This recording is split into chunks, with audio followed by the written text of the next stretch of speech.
The funeral directors were closing the casket when Gabriella, Julie's daughter-in-law, leaned in close behind her shoulder and whispered, "You have a week to get out."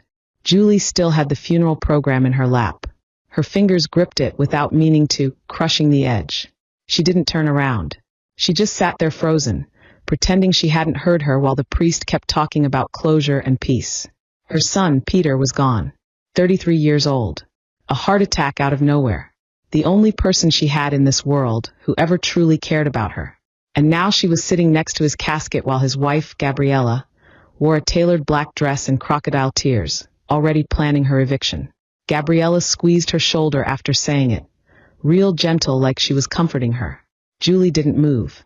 Gabriella stood up and walked over to greet a new guest. "She's been so strong," someone said behind her. "Losing a husband at her age, I can't even imagine." Julie wanted to laugh, but her chest just burned. She stayed quiet through the service, through the final prayer, even when people started heading toward the reception hall. When it was time to leave, Gabriella made a point to help her grandmother to the car, but left Julie standing by herself. Julie rode with her in Peter's car, but she didn't say a word. The car smelled like his cologne, and she thought maybe that would break her, but she was too busy trying to figure out what game Gabriella was playing. At the house, Gabriella let everyone in. She gave a little speech about Peter's strength and humor, and how much he loved family. Julie stood behind the kitchen island and said nothing. Gabriella passed out wine, made a toast, hugged people like a widow on TV. But Julie noticed small things. The family photo by the stairs was gone. His army medal case was removed. Gabriella was scrubbing him out already. After everyone left, Julie went to her room. Her room, the one she had lived in for 7 years. And the door was open. Her blankets were folded. The nightstand lamp was unplugged. She checked the dresser. Half her drawers were empty. Her jewelry box was gone. The closet had boxes labeled Mom's stuff. She stood there for a minute like her brain needed time to catch up. Then she walked out past the kitchen. Gabriella was sitting at the dining table with a glass of wine, phone in hand. She didn't look up. Julie cleared her throat. "Did you move my things?" Gabriella finally glanced at her and said, "I was just organizing. There's a moving company I can call when you're ready." Then she smiled like it was a polite offer. Julie asked where her jewelry was. Gabriella said, "Some of it's in the safe.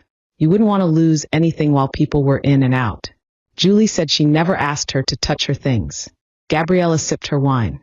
"Peter and I talked about this," she said. "It's not personal. We just assumed you'd want to move back to your sisters." Julie didn't have a sister. Gabriella knew that. Julie stared at her. "This is my home." Gabriella shrugged. It was his home. He would have wanted us to have space to grieve. Then she picked up her phone like Julie wasn't even there. Julie walked out before she said something she'd regret.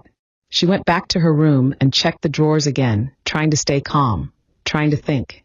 The box she kept under the bed was gone. She opened the closet and saw a bin marked Old Docs. She pulled it down and dug through it. Receipts, old mail, warranty papers. Then she found it. Her file folder with old medical records, bank papers, and her passport. She kept digging, heart racing. She didn't find the deed. The one with her name on it. The one Peter insisted they keep together back when they bought the house, and she helped with the down payment after he lost his job. That paper was supposed to be in this box. She checked twice. Gabriella's voice floated down the hall. "Hey, do you want leftover salad or should I toss it?" Julie didn't answer. Her hand was shaking now. The deed was gone.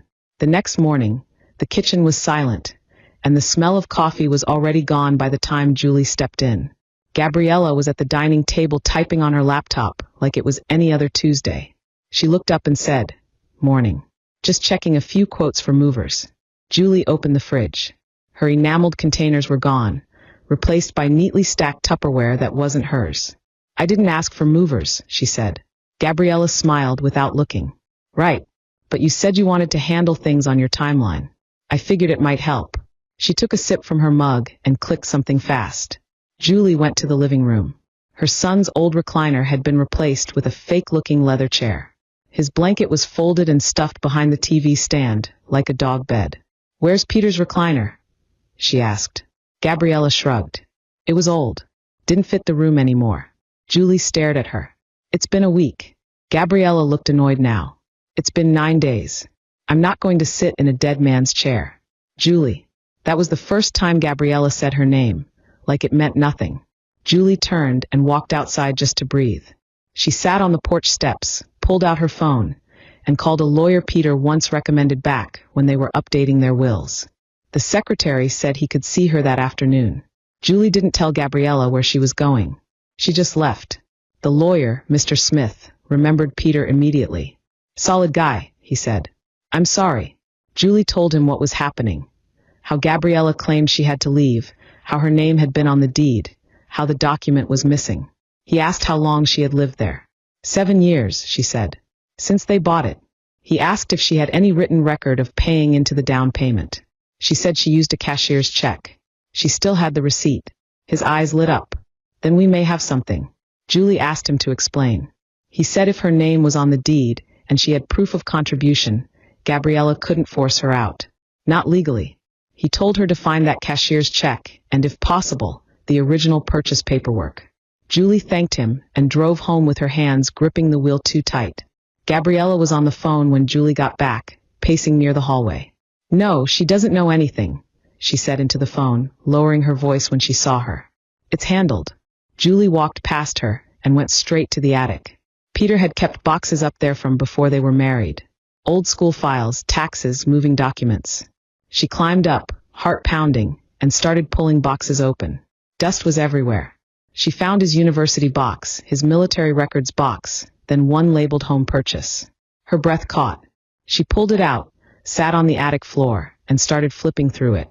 Closing statements, home insurance, bank loan approvals.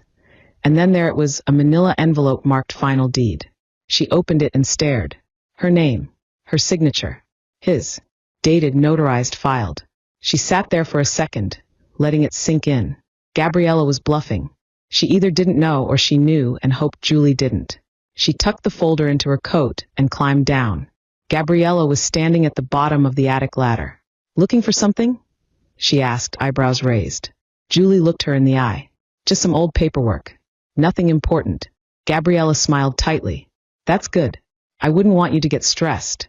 Then she turned and walked toward the kitchen like they hadn't just had a silent showdown. That night, Julie made copies of the deed and scanned it into her email. She created a folder labeled for lawyer only. She wasn't stupid. Gabriella thought she was ahead, but now Julie had leverage. She just needed to move carefully. Around 9 p.m., Gabriella came in with 2 glasses of wine and said, I figured we should talk. Clear the air. Julie took the glass but didn't drink. Okay. Gabriella sat on the couch across from her. I know things have been tense, but Peter always said this house was for us. For our future family. Julie said nothing. Gabriella looked down at her glass. I don't want it to get ugly. I just want to move forward. Julie stared at her hand. Left ring finger, still wearing his wedding band. Gabriella looked up. You understand, right? Julie asked. Have you spoken to a lawyer? Her face twitched. No, I didn't think it was necessary. Julie smiled. Maybe it is. Gabriella's eyes narrowed for a second. She took a sip of wine. Are you threatening me, Julie? Julie smiled back. No, just thinking out loud. Gabriella stood up slowly. I hope we can do this the easy way. Julie nodded. So do I. Gabriella walked down the hall, glass still in hand. Julie waited until she was out of sight, then pulled out her phone and checked the scanned deed one more time. Her name, clear as day. Gabriella thought she had her boxed in, but she didn't know what Julie had just found upstairs. The next morning, Julie printed 2 copies of the deed and tucked them into a sealed envelope marked with her lawyer's name. She dropped it off at his office without calling ahead, told his assistant it was time sensitive, then walked out before she could ask questions. Back at the house, Gabriella was in the garage clearing shelves like she'd already moved on from grief. She looked up as Julie pulled in. Hey, she said casually. Just getting rid of junk. Hope that's okay. Julie nodded and walked inside, pretending not to notice that Peter's fishing gear was gone. She went to her room, opened the top drawer of her nightstand, and found it locked. That drawer had never had a lock. She got a flathead screwdriver and pried it open. Inside, her prescription bottle was gone. So was her small cash envelope. Gabriella was sending a message. She wanted Julie to know she had no privacy left. Julie sat on the bed and breathed through her teeth until the burn in her chest passed. Then she did something she hadn't done since Peter died. She opened his filing cabinet in the office. Third drawer down, she found a folder labeled refinance options. Inside were newer mortgage statements with both their names, dated less than a year ago. That mattered. Gabriella hadn't been added. Not even after the refinance. Julie snapped a photo and backed it up to her cloud. She heard Gabriella's voice in the hallway, talking to someone on speakerphone. Yeah, she's still here. I know it's awkward, but she doesn't have any real claim. A pause then. No, her name's not on the current utilities or tax bills. It'll be fine. Julie stepped into the hallway and made just enough noise for Gabriella to know she heard. Gabriella turned fast, eyes wide. Everything okay? She asked. Julie said, You really should be careful what you say in this house. The walls are thin. Then she went back to the kitchen and started making coffee like nothing had happened. The rest of the day, Gabriella stayed out of her way. Around 6 p.m., Julie walked past the living room and saw Gabriella had replaced the family portrait with a landscape print. Blue mountains and empty snow. No people. Julie stared at it longer than she meant to. That night, Gabriella ordered Chinese food and left Julie's in the bag on the counter. No note, no courtesy. Julie took the food, closed her door, and locked it from the inside with the door wedge she'd kept since last week. She wasn't taking chances. At 2 a.m., she heard footsteps outside her room. Slow, deliberate. She got up, pressed her ear to the door. No knock. Just a pause, then retreating steps. In the morning, the alarm clock was flashing. The power had gone out for exactly 1 minute. She checked the circuit breaker. All switches were fine. She didn't say a word to Gabriella at breakfast. Gabriella offered her coffee like nothing had happened. Julie declined. Then she went back to the lawyer. This time she sat down across from Mr. Smith and handed him the photos, refinance documents, and deed copies. He reviewed them one by one, nodding. She has no legal standing, he said. Her name never appears, and you've contributed both financially and residentially for over 7 years. If she tries to evict you, she'll lose. Julie asked if she could file preemptively. He nodded. We'll draft a notice of shared ownership and prepare a legal response to any false claim. If she serves you anything, we respond immediately. She asked about her risk.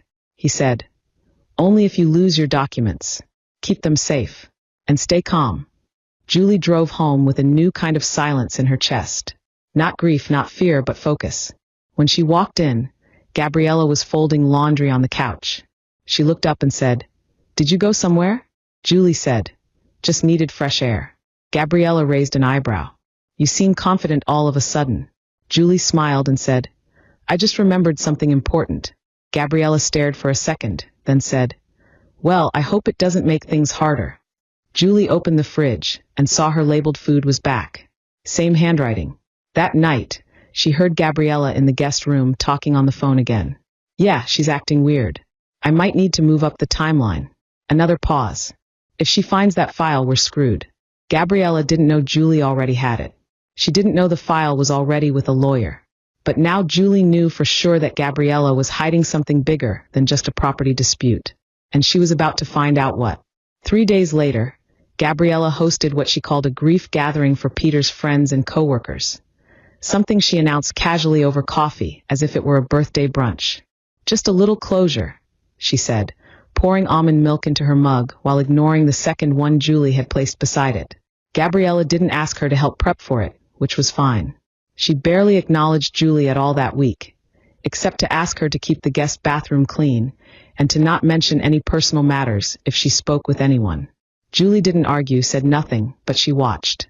She watched as Gabriella brought out Peter's old bar cart and stocked it like she was throwing a cocktail party. She watched her line the counter with mini quiches and imported crackers like they hadn't just buried him. The first guest arrived just after 6. It was Peter's friend Johnson from work. He gave Julie a long hug and whispered, He talked about you all the time. Said you were the one person he could always count on. Julie nodded, holding back tears. Then came others, neighbors, coworkers, a few of Gabriella's Pilates friends. Some she recognized, others she didn't. Gabriella floated through the room like a gracious host, glass in hand, giving little speeches about Peter's generosity and light. Julie stood near the back wall, watching her smile at strangers while ignoring the fact she'd gutted his room and thrown out his books. At one point, Someone asked Julie how she was holding up. She said, "As well as I can be, considering I still live here." The woman looked confused. Julie added, "Peter and I co-own the house. Gabriella's handling things now, but I still live here." The woman's eyebrows lifted. "Oh, I thought she said it was hers." Julie smiled politely. "Easy mistake." An hour later, she caught Gabriella watching her from across the room. Her face was still smiling, but her eyes had changed, tight and assessing. Gabriella came over when things quieted and said, "Can I speak to you for a moment?" Julie followed her into the hallway. Gabriella shut the door behind them. "Are you trying to start something?" Julie said. "I answered a question honestly." Gabriella stepped closer. "Don't play cute, Julie. These people don't need to hear about paperwork." Julie folded her arms. "Then stop lying about it." Gabriella stared at her hard, then composed herself. "Look, this is delicate. These are people who cared about Peter. They're here to support me." Julie said, "Then maybe don't throw a wine mixer in the house you're trying to erase him from." Gabriella's face flushed. "If you don't want to be here, you're free to leave." Julie smiled. "Oh, I'm not going anywhere." Gabriella leaned in close, whispering just like she did at the funeral. "You think you're clever, Julie, but you don't know how this works. I'll make sure you regret staying." Then she walked out with that same polite expression and greeted the next guest like they hadn't just hissed threats at each other in the hallway. The rest of the evening, Julie stayed quiet. She watched. She listened. She noticed one guest, a man in his 40s with a shaved head and designer coat, kept looking at her like he was trying to place her. He spoke briefly with Gabriella near the hallway, then left early. Something about the way he moved, cautious and low-voiced, stuck with her. After everyone left, Gabriella cleaned up silently. Julie offered no help. Gabriella didn't ask. At midnight, Julie walked past the guest room and saw the manila folder in Gabriella's open tote bag. It hadn't been there earlier.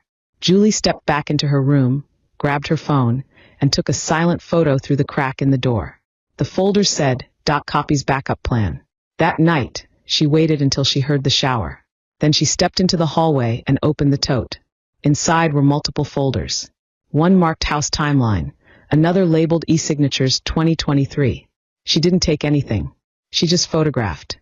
One file had a screenshot of a will with a digital signature she didn't recognize. The bottom corner said, "Filed March 4th. Peter had died February 2nd. He hadn't signed anything in March."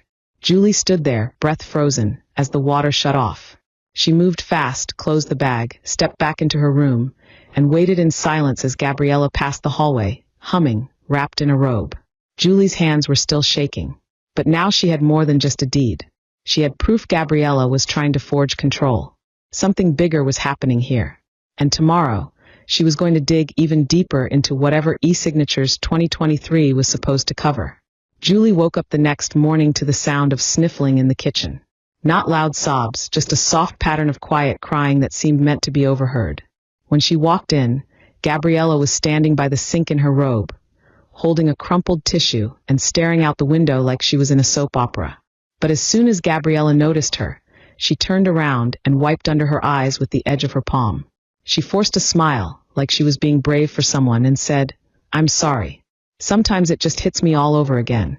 Then Gabriella placed a hand on her belly, not dramatically, but just enough that Julie noticed. And she froze because that was new. Gabriella looked up and said softly, "I didn't want to say anything until I was sure. I'm pregnant, Julie." For a full 5 seconds, Julie couldn't speak, couldn't move, because it didn't make any sense. Not after everything she had seen, and not with the timing. She asked, "How far along?" Gabriella replied quickly, 8 weeks. Maybe 9. That snapped everything into place, because Peter had been dead for 10. Julie just stared at her, trying not to show the alarm tearing through her chest, while Gabriella walked over and placed a sonogram photo on the table like a trump card. Julie picked it up, turning it slowly. She noticed the corner, Gabriella's name, the clinic, and the date printed in clean black type. Not 10 weeks ago, but 4.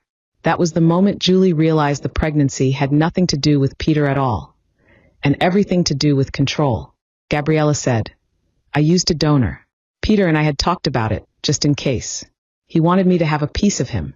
Julie knew in that second it was a lie. Peter would have told her something that major.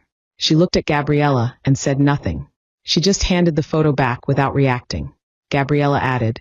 I hope you understand now why it's so important for me to have stability, for the baby's sake. Julie realized then that Gabriella was setting up a sympathy story, something she could use in court if it came to that. The grieving widow expecting a child and being forced to share a home with an unstable mother-in-law. Julie nodded slowly and said, That changes things. Gabriella's whole face softened, like she believed Julie was folding, like her little performance had worked. But the second Gabriella left the room, Julie grabbed her phone. She pulled up the photo she had taken of the document in Gabriella's bag and matched the sonogram date with the file date. 4 days apart, both from the same week, both planted like evidence. She forwarded them to Mr. Smith with a short message. We need to talk. Within an hour, he called her back and said, This actually helps us. If she's claiming dependency or emotional hardship, we can force her to show medical records and timeline consistency. Julie asked, What if she faked the entire thing? He said, Then it's fraud. And if you keep documenting this calmly, we'll win before it ever reaches trial. Julie said, She's trying to bait me into reacting. He replied, Then don't. And she didn't. She kept quiet. She cleaned the bathroom.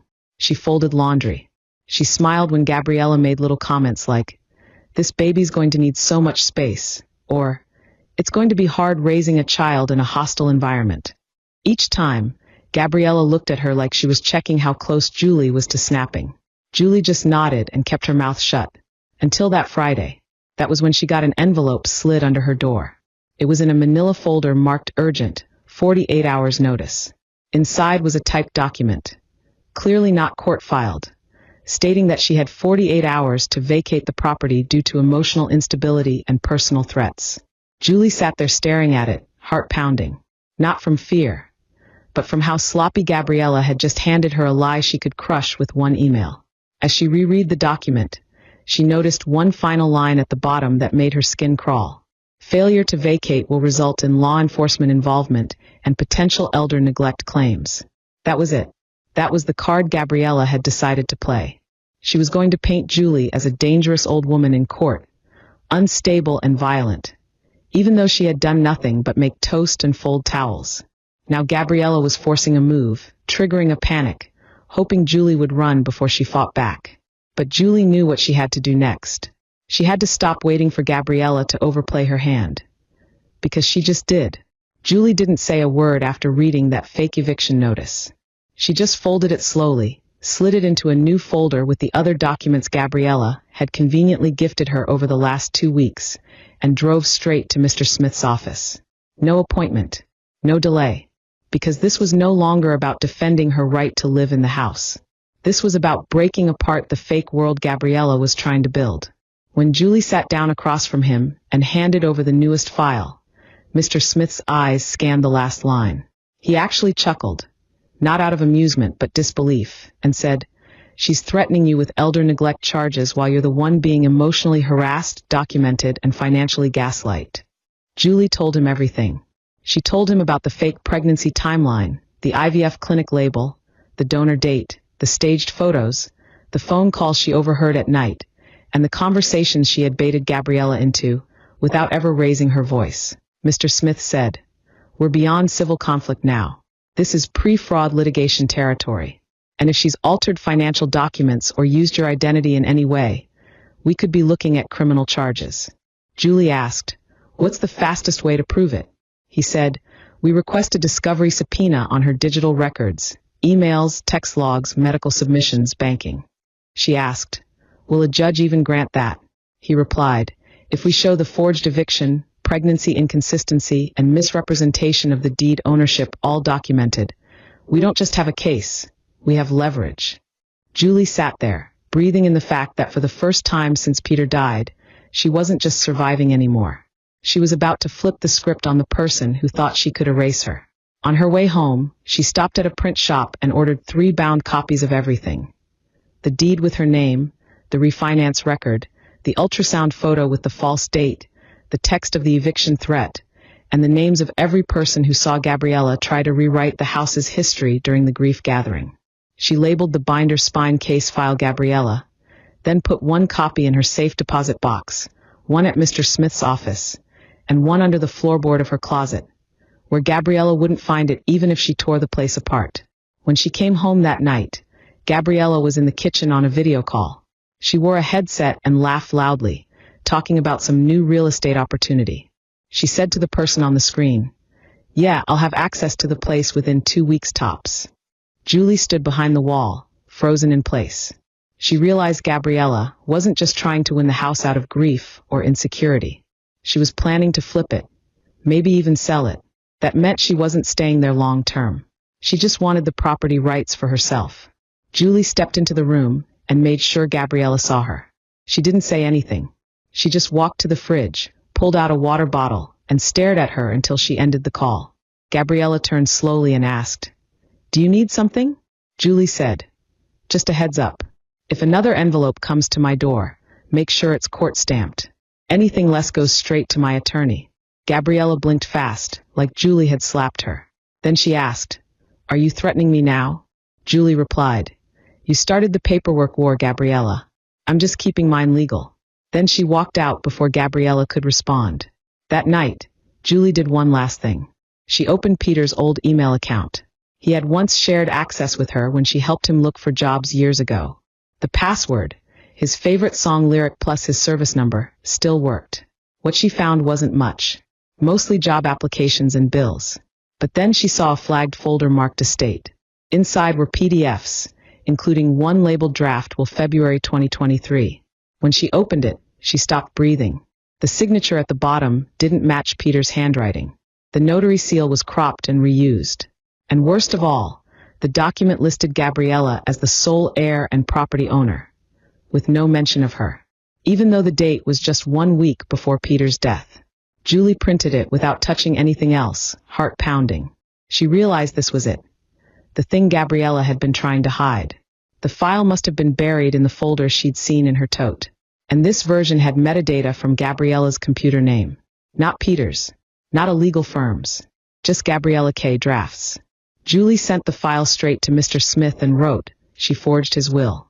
She didn't even flinch as she pressed send. The next morning, Mr. Smith called before she even finished her toast. His voice was calm but firm as he said, "We're filing today." That was the moment everything shifted, from quiet defense to active offense. Now they had digital proof of forgery, proof of intent to defraud, proof of legal documents manipulated with a traceable computer signature. He walked her through the next steps, one by one. Filing a motion to freeze any transfer of the property title, requesting a court review of the will, submitting a fraud alert through the probate court, placing a protective notice on the house to stop any unauthorized sale or refinance attempt. He added, "You don't have to serve her. The court will." Julie nodded, even though he couldn't see her. Finally, someone else was going to speak for her. She didn't have to pretend she was powerless anymore. Not in the house she helped pay for. By noon that day, Gabriella must have felt something shift. She started acting strangely friendly. She offered to make lunch. She asked if Julie wanted to help shop for baby things. When Julie said no, Gabriella tilted her head and asked, "Are we good?" Julie just smiled and said, "We'll see." That afternoon, while Gabriella was out, Julie got a call from a process server. He said, "We'll be delivering a set of papers later today. Do not engage." Julie said, "Trust me. I won't." She sat on the couch with the blinds open and waited. Around 5 p.m., Gabriella pulled into the driveway in her new SUV, 2 shopping bags in hand. The second she stepped onto the porch, a man in a gray jacket got out of a parked car, walked up the steps, and said her full name in a clean, practiced tone. Gabriella paused, confused, and said, "Yes?" He handed her a thick envelope and said, "You've been served. Probate fraud and property injunction." She blinked. Her lips parted. "What the hell is this?" "You'll need to read it," he said, then walked away without another word. Julie watched from the living room window. Gabriella held the envelope like it had weight. She stared at the seal, then looked toward the house, toward Julie. Julie didn't move. She didn't blink. She just sat there. Gabriella came inside with fast, angry steps. She slammed the envelope on the dining table, opened it, scanned the first page, then the second. Julie heard her whisper, "No, no, no." Then louder, "She's lying. This is all lies." Gabriella turned to Julie and shouted, "What did you tell them?" Julie stood up and said, "I didn't tell them anything. The documents did. Gabriella threw the envelope onto the floor and stormed into the kitchen, muttering, "I'll fix this. This isn't happening." Julie didn't say a word. Gabriella wasn't talking to her anymore. She was talking to the world that had finally said no to her. That night, Gabriella didn't eat, didn't talk, didn't even come out of her room. The next morning, Julie found her pacing the front yard on the phone with someone, hissing, "Just get me a lawyer who knows how to bury this. Then, I don't care what it costs. She's just an old woman." Julie stood on the porch with her arms crossed, letting Gabriella know she heard every word. 2 days later, the court date was set. A preliminary hearing to establish will validity and deed ownership. When they showed up, Gabriella walked in wearing a cream blazer and holding her fake ultrasound photo like a prop. Her attorney started with a soft voice performance about widowhood, grief, and maternal protection. But Mr. Smith shut it down with cold evidence. Side-by-side comparisons of Peter's real signature and the one Gabriella had submitted. Metadata trails from her laptop proving she had opened and edited the document herself, plus the refinancing records that excluded her entirely. Then came the biggest part. The deed in Julie and Peter's name, legally recorded, unmodified, and untouched by Gabriella in any legal form. When Mr. Smith said, "Your Honor, my client has been a co-owner of this property since day one," the judge leaned forward, reviewed the file, and said, "Counselor, this is extremely clear." Julie watched Gabriella's entire posture collapse. Her shoulders sank, her mouth twitched like she wanted to scream but couldn't. Then the judge said, "Temporary ownership freeze is lifted. Ms. Julie retains legal co-ownership. All eviction claims are void. As for the will, subject to fraud investigation." Gabriella's lawyer whispered something fast. She looked at him like he had betrayed her. Julie stood there steady, silent, strong. This wasn't a victory lap. This was just the truth finally spoken out loud. As they left the courtroom, Mr. Smith turned to her and said, "Now we wait to see if she pushes back or packs her bags." When they got in the car, Julie checked her phone. She saw an email from the court system confirming full ownership recognition status. She smiled, not out of spite, but out of relief, because Gabriella could twist stories and fake photos all she wanted. But now the law knew what she really was. The house was too quiet the next morning. Not peaceful, but charged, like the kind of silence before a storm. When Julie walked into the kitchen, Gabriella was already there, dressed in all black like she was going to another funeral. She sat at the table with her untouched coffee and a legal pad in front of her, filled with names and phone numbers. She didn't look up when Julie entered. She just said, "You think you've won?" Julie poured her own coffee without answering, letting Gabriella fill the silence with her own unraveling. "You think just because you got a judge to believe your little story that it's over?" Gabriella asked. Julie finally turned and said, "It wasn't a story, Gabriella. It was the law." That snapped something in Gabriella. She stood up so fast the chair screeched against the tile. She said, "You don't get to steal everything from me." Julie looked her in the eyes and said, "You tried to erase me from a house I helped build, from a life I was always part of. And you used a fake will and a fake pregnancy to do it." Gabriella froze, mouth open, and then tried to change the subject. "I was grieving," she said, "but it didn't land. Not anymore. The act was dead, and they both knew it." Julie said, "Pack your things. I'm giving you the same respect you never gave me. I'm not calling the sheriff yet." Gabriella opened her mouth like she was going to yell, then shut it again. She grabbed her phone and stormed out of the house. Julie sat down and sipped her coffee, finally tasting it without fear in her throat. For the next few hours, the house stayed quiet. Not just on the surface, but inside too, like the first breath after months underwater. She went into Peter's old room, closed the door, and sat on the edge of the bed. She looked at the empty bookshelf, the walls he had painted himself. She whispered, "We're okay now, baby. I promise."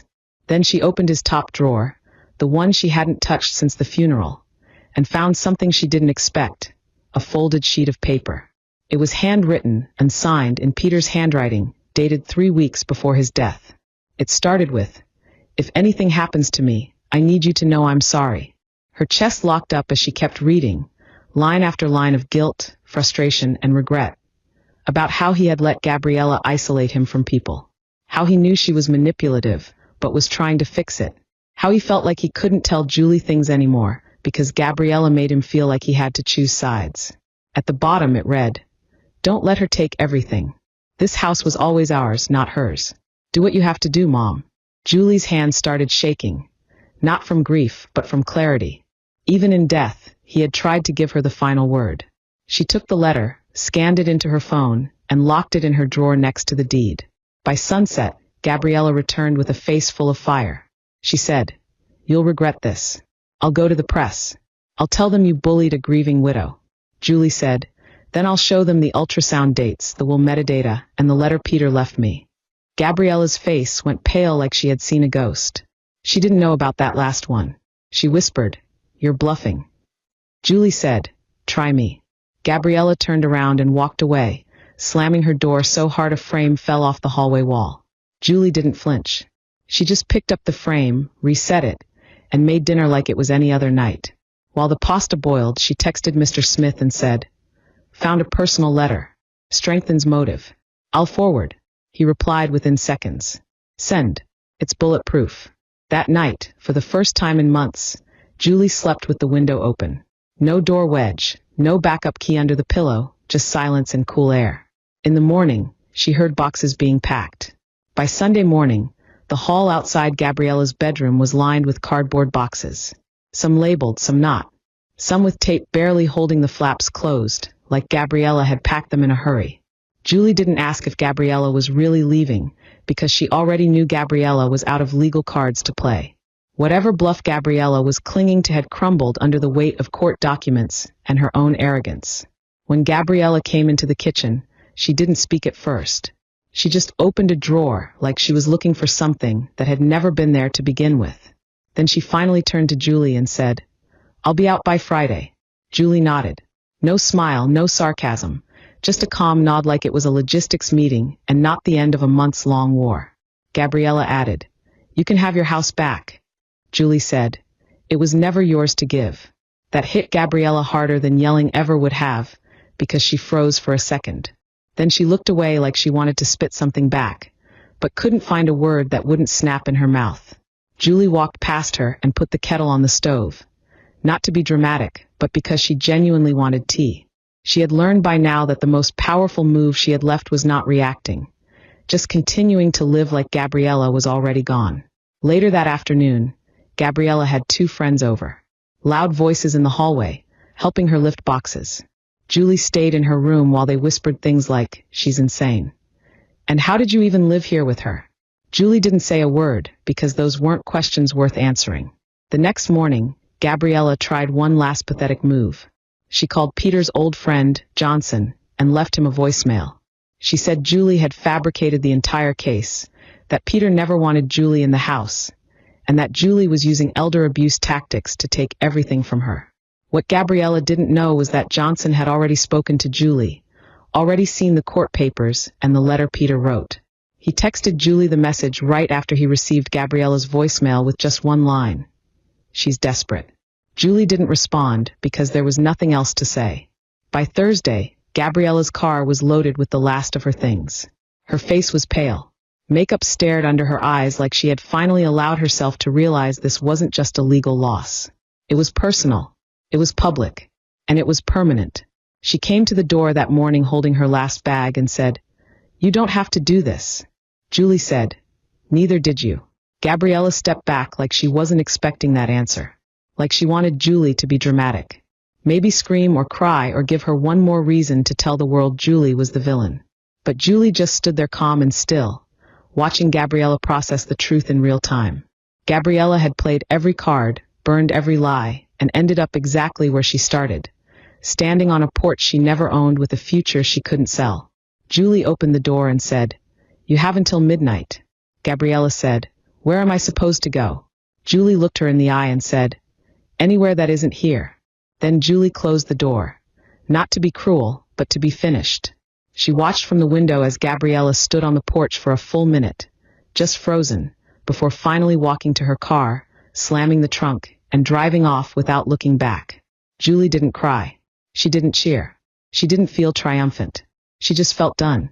When the sun went down, she turned off the porch light, locked the door, and for the first time in months, let herself sit in the quiet without listening for Gabriella's footsteps or watching her back.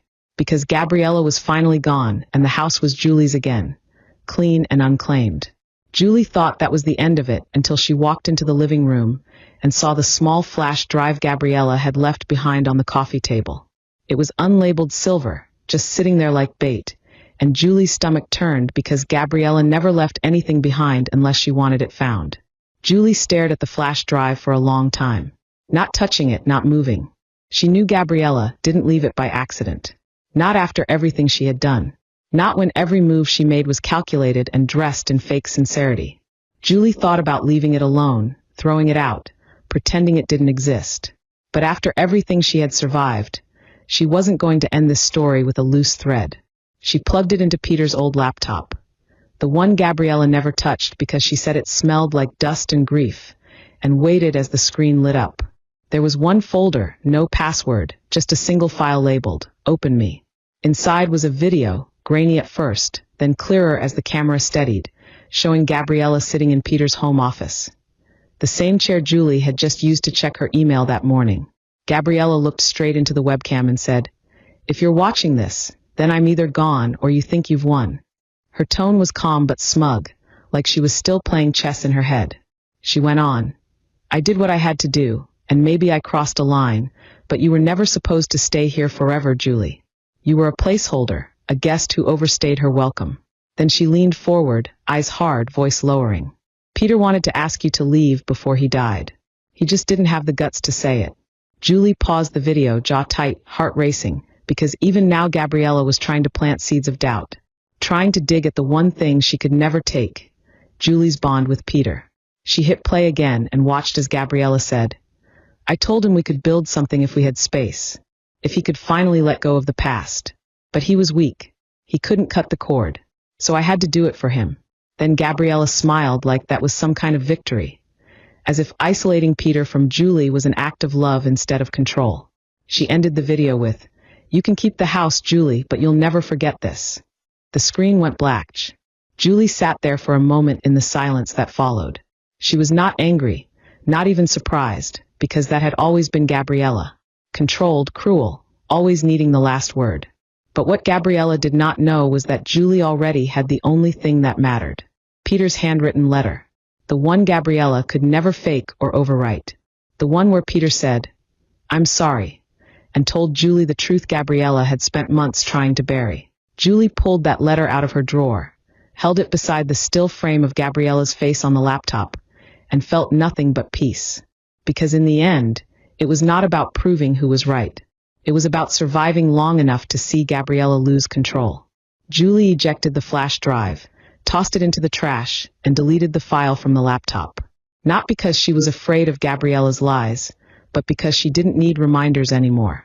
The war was over, the house was quiet, and every room was finally hers again. That evening, she unpacked the last of her things from the boxes Gabriella had once labeled for removal.